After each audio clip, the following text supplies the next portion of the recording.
Hello student, स्वागत है आपका 100 डेज 100 क्वेश्चन की सीरीज में, जिसमें आज हमारा 40वां क्वेश्चन क्या कह रहा है जरा देखते हैं कि in determining the particular variable the assumption of क्या है सेटिरियस पॉरीबस इज अप्रोप्रिएट व्हेन किसी विशेष चर के निर्धारण में सेटिरियस पॉरीबस की धारणा किसके लिए उपयुक्त है। अब ये होता क्या, जरा ये समझ लीजिए।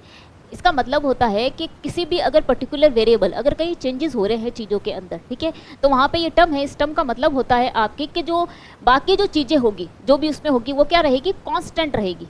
और वहाँ पे वेरिएबल कितना होगा, बस एक ही होगा। कितना होगा, एक ही होगा, ठीक है। वेरिएबल कितना होगा आपका, सिर्फ एक ही होगा। बाकी क्या रहेगी, आपकी सारी चीज़ें वहाँ पे कांस्टेंट रहेगी, ठीक है। तो इसके रिगार्डिंग, इस क्वेश्चन के रिगार्डिंग जो आंसर है वो कौन सा सही है, हमें ये देखना है। जो जिसमें डी दिया हुआ है, वन वेरिएबल इज वेरिएबल, एक चर परिवर्तनशील रहता है, ये क्वेश्चन के अकॉर्डिंग सही नहीं है। इसमें क्या है, हमें कहा है एक क्या है, वन वेरिएबल इज वेरिएबल, एक वेरिएबल ही रहता है, लेकिन हमें क्या कह रखा है कि एक वेरिएबल तो रहेगा लेकिन बाकी कांस्टेंट रहेगी। इसके रिगार्डिंग ये आंसर सही नहीं है आपका, ठीक है। सी क्या है, इसमें अदर वेरिएबल आर वेरिएबल, अन्य चर परिवर्तनशील रहते हैं, ठीक है। इसमें कांस्टेंट दे रखा है कि सब कांस्टेंट ही रह रहे हैं, इसमें वेरिएबल दे ही नहीं रखा है, तो ये नहीं होगा। उसके बाद है B, one variable remains constant, इसमें ये कह रखा है, ये भी नहीं होगा। इसमें कह रखा है कि वन वेरिएबल क्या है, कांस्टेंट है, हाँ ठीक है। तो बाकी क्या है, बाकी सब वेरिएबल होंगे, एक कांस्टेंट है, बाकी सब वेरिएबल है, तो ये भी नहीं होगा।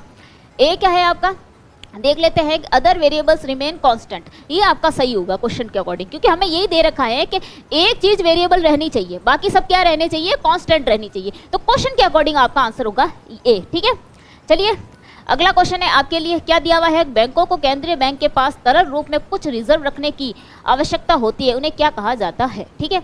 नकद आरक्षित अनुपात, वैधानिक तरलता अनुपात, या बैंक दर, या रिजर्व रेप, ठीक है, रेपो, रिजर्व रेपो। तो इसका आंसर बड़ा सिंपल है, आप कमेंट बॉक्स में